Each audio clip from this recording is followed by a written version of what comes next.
Today, we're going to unpack a whole philosophy of human experience, really a diagnosis for a feeling we all know. And we're going to do it by focusing on just one single powerful sentence. So let's get right into it. Just think about that for a second.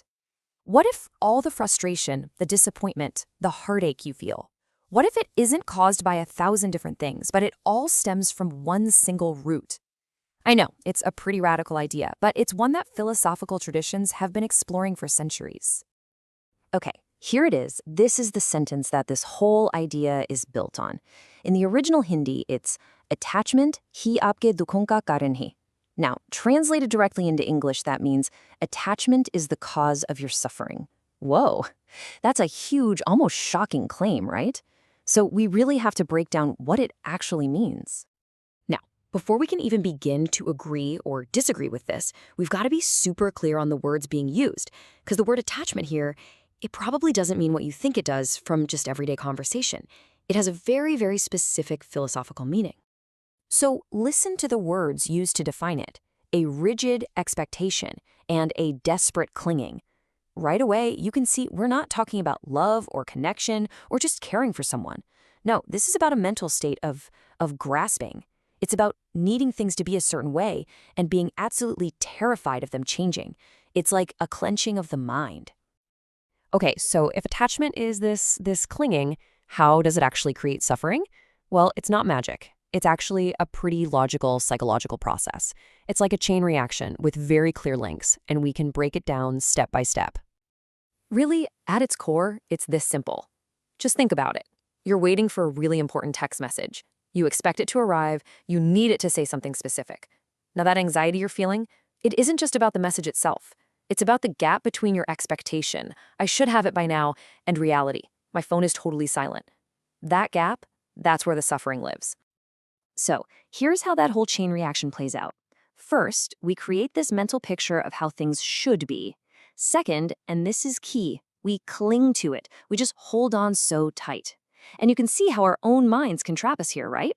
Like we fall for that sunk cost fallacy, thinking, I've invested so much in this outcome, I can't let it go now. Then, step 3, life, being life, does something completely different. And then finally, step 4, the pain we feel, it's not actually caused by what happened. It's caused by the shattering of that rigid picture we were clinging to. Let's bring this home for a second. Think about the last time you were really frustrated or disappointed. That traffic jam that totally ruined your morning? Was your frustration really about the cars? Or was it about your attachment to the idea of arriving on time? Or that comment from a friend that really stung? Was it about the words themselves or your attachment to being seen in a certain way? See? It kind of reframes everything. Okay, let's get to the big one. This is probably the most important question and for sure the biggest potential misunderstanding of this whole idea. If attachment causes suffering, does that mean we're supposed to just become these cold, detached robots who don't care about anything or anyone? The answer to that is a huge, resounding no. See, this whole philosophy isn't anti-love, it's anti-clinging. It's not asking you to care less. Actually, it's arguing the opposite. It's saying that by letting go of that desperate clinging, you can actually love more purely, more freely, without all the fear and anxiety that gets tangled up in our relationships. And the difference between the two is it's profound. Think about it. Love is expansive, it's compassion, it's genuinely wanting the best for someone even if it has nothing to do with you.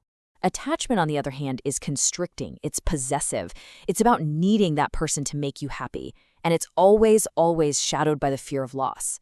You could say one is about giving, and the other is all about getting. And so we circle right back to where we started. Attachment is the cause of your suffering. Attachment is the cause of your suffering. But now we can hear it with a totally new understanding. The suffering comes from that clinging, the possessiveness, the neediness, the fear. It doesn't come from true compassionate connection. So what's the takeaway here? What do we do with all this? Look, this isn't about trying to perfectly eliminate all attachment overnight. That's not realistic. It's more about adopting a new perspective, a new lens, or a new tool for understanding our own emotions when we start to feel that pain. Because again, the goal isn't to stop caring. It's to stop clinging. There's a huge difference. You can care deeply about a project's success without desperately clinging to one single version of that success. You can love a person with your whole heart without clinging to the idea that they must never, ever change or leave you. Here's a great way to picture it. It's like the difference between holding a bird in a closed fist versus an open hand. In a closed fist, sure, you're holding the bird, but you might also crush it. It's an act of control, and it's born out of fear. But in an open hand, the bird is free. It can stay, or it can fly away. And you can appreciate its presence, fully, without that strain of trying to force it to stay. That is what we're talking about. And that really brings us to the final thought. When we start to recognize the subtle chains of our own rigid expectations, we open up the possibility of a completely different way of being. A way where we can be engaged and loving and deeply connected to the world, but free from the suffering of a clenched mind. So the question to leave you with is this: if attachment is the chain, what does freedom feel like?